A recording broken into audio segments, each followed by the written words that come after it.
திகட சக்கர செம்முகம் ஐந்துளான் சகட சக்கர தாமரை நாயகன் அகட சக்கர விண்மணி யாவுரை விகட சக்கரன் மெய்ப்பதம் போற்றுவோமே. நவக்கிரங்களின் தந்தையான பிள்ளையாரை வணங்கியும் குலதெய்வமான அகிலாண்ட நாயகி வராகி அம்மனின் அருளோடும் நிகழ்ச்சிக்குள் போவோம். வணக்கம் இனியவர்களே, உங்கள் ஜோதிடர் கண்ணன் பேசுகின்றேன். இன்று குரு பயிற்சி பற்றி பேச இருக்கின்றேன். அன்பர்களே, கோசார குரு பகவான் எதிர்வரும் 2/6/2026 முதல் 26/6/2027 வரை தனது சொந்த நட்சத்திரமான புனர்பூசம் 4ஆம் பாதத்தில் கடக ராசியில் பயணிக்கின்றார். அதாவது பராபவ வருடம் தமிழுக்கு வைகாசி 19ஆம் நாள் முதல் தமிழுக்கு ஆனி 12ஆம் நாள் வரை கடக ராசியில் உச்சம் பெற்ற குருவாக பயணிப்பார். அதன் பின்னர் 27/6/2027 மகம் 1ஆம் பாதத்தில் பிலவங்க வருடம் தமிழுக்கு ஆனி 13இல் சிம்ம ராசியில் பயணிப்பார் என்பது இங்கே குறிப்பிடத்தக்கதாகும். மேஷராசி அன்பர்களே, உங்கள் மேஷ ராசிக்கு 9ஆம் இடமான பாக்கியஸ்தானத்திற்கும் 12ஆம் இடமான விரயஸ்தானத்திற்கும் அதிபதியும் மற்றும் யோககாரகனும் ஆகிய குரு பகவான் உங்கள் மேஷ ராசிக்கு 4வது வீடான சுகஸ்தானத்தில் உச்சம் பெற்று நேர்கதையில் பயணிக்கின்றார். இதே சமயம் கோச்சார குரு பகவான் நாளில் நேர்கதையில் இருந்து உங்களது மேஷ ராசிக்கு 8, 10, 12வது இடங்களை பார்வையும் செய்கிறார். அதனால் இக்காலம் உங்களது வயதுக்கேற்ப இருக்கின்ற உடல் ஆரோக்கிய குறைபாடுகளை நீக்குவதற்கான வழிமுறைகளை நீங்கள் கையாள்வதில் மிக வேகமாக செயல்படுவீர்கள். அதே சமயம் உங்களது தாயாருடைய உடல் ஆரோக்கியத்திலும் மிக்க அக்கறையோடு செயல்படுவீர்கள். முக்கியமாக இவற்றுக்கான மருத்துவ செலவுகளையும் தவிர்க்க முடியாது. அத்துடன் தேவைக்கு அதிகமான கையிருப்பு பணமும் உங்களுக்கு வந்து சேரும். மேலும் வீடு, வாகனம், சொத்துக்கள் வகையில் அவற்றை புதிதாக வாங்குவதன் மூலமோ அல்லது மெயின்டெனன்ஸ் செய்வதன் மூலமோ உங்களுக்கான சுபவிரய செலவுகள் அதிகரிக்க வாய்ப்புகள் உள்ளன. மாணவர்களை பொறுத்தவரையில் உயர்கல்விக்காக வெளிநாடு செல்லும் முயற்சியில் இருப்போருக்கு அதற்கான வாய்ப்புகள் இப்போது கைகூடி வரும். மட்டுமல்ல, வெளிநாட்டு பயணத்துக்கான சுப செலவுகளும் இடம்பெற வாய்ப்பிருக்கின்றது.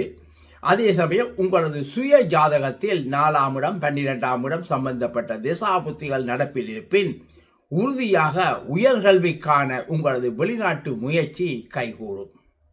அடுத்து வேலை தொழிலில் இருப்பவர்களை பொறுத்தவரையில் வேலையில் நல்ல புதிய மாற்றங்கள் ஏற்பட வாய்ப்பிருக்கின்றது. மட்டுமல்ல, ஒரு சிலருக்கு பணியிட மாற்றங்களும் அதற்கான பயண செலவுகளும் உண்டாகும். ஒரு சிலருக்கு பதவி உயர்வுடன் சம்பள உயர்வும் புகழும் கிடைக்கும் வாய்ப்புள்ளது. உங்களது சுய ஜாதகத்தில் 3ஆம் இடம் 9ஆம் இடம் சம்பந்தப்பட்ட திசாபுத்திகள் நடப்பில் இருப்பின் வேலை சம்பந்தமான மாற்றங்கள் நிச்சயம் உண்டாகும். மேலும் வேலைக்காக காத்திருப்போருக்கு வேலை வாய்ப்புகள் கிட்டும்.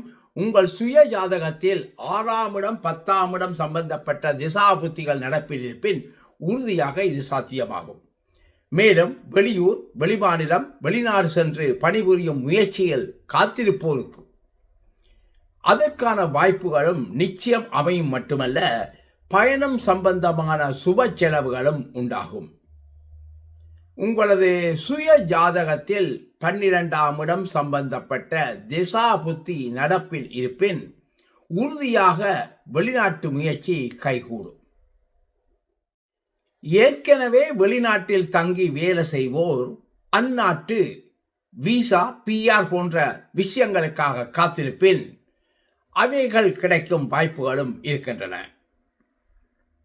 மேலும் சொந்தமாக தொழில் செய்பவர்களை பொறுத்தவரையில் தத்தமது தொழிலை விரிவுபடுத்துவதற்கான முயற்சிகள் எடுப்பதன் மூலம் சுப செலவுகளை எதிர்கொள்ள நேரிடும். அத்துடன் ஏற்றுமதி இறக்குமதி தொழில் செய்வோருக்கு இது நல்ல காலமாகும். மொத்தத்தில் மேஷ ராசியினர்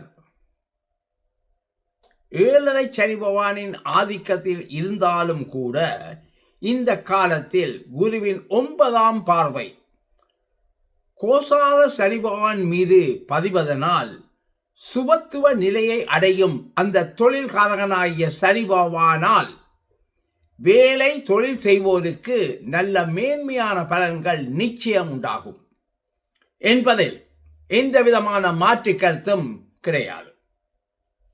மேலும் அவர்களது பொருளாதாரம் நல்ல வளர்ச்சி காணும். மேலும் திருமண வயதில் உள்ள ஆண் பெண்களது திருமண முயற்சிகள் கைகூடும் மட்டுமல்ல, அதற்கான ஏற்பாடுகளும் சீக்கிரமாகவே நடக்க ஆரம்பித்துவிடும். உங்களது சுய ஜாதகத்தில் 2ஆம் இடம் 7ஆம் இடம் சம்பந்தப்பட்ட திசாபுத்திகள் நடப்பில் இருப்பின் உறுதியாக திருமண முயற்சிகள் கைகூடும். அன்பர்களே, இதேவேளை திருமண தம்பதியினரே தாம்பத்திய உறவு வலுப்பெறும் மட்டுமல்ல, குழந்தை பேருக்காக காத்திருப்போருக்கு குழந்தை பாக்கியம் உண்டாவதற்கும் அவை சம்பந்தமான மருத்துவ செலவுகள் உண்டாவதற்குமான சுப செலவுகள் ஏற்படும். உங்கள் சுய ஜாதகத்தில் 5ஆம் இடம் 11ஆம் இடம் சம்பந்தப்பட்ட திசாபுத்திகள் நடப்பில் இருப்பின் உறுதியாக குழந்தை பேருக்கான முயற்சிகள் கைகூடும். அன்பர்களே, முக்கியமாக உங்களது சுய ஜாதகத்தில் குரு பகவான் கடக ராசியில் உச்சம் பெற்று தங்கி நேர்கதியில் பயணிக்கும் போது அந்த ஜனனகால குருபான் மீது இந்த கோச்சார குருபானும் நேர்கதியில் சென்று பயணிக்கும் இந்த நேரத்தில் சகலவிதமான சுப காரியங்களும் இடம்பெறும். சரி நேயர்களே, மேஷ ராசிக்கான கோச்சார குருவின் பொதுப்பலன்கள் கேட்டீர்கள். மீண்டும் சந்திக்கும் வரை அன்பு வணக்கம் கூறி விடைபெறுவது நியூசிலாந்தில் இருந்து உங்கள் ஆஸ்ட்ரோ கண்ணன். வணக்கம் நேயர்களே.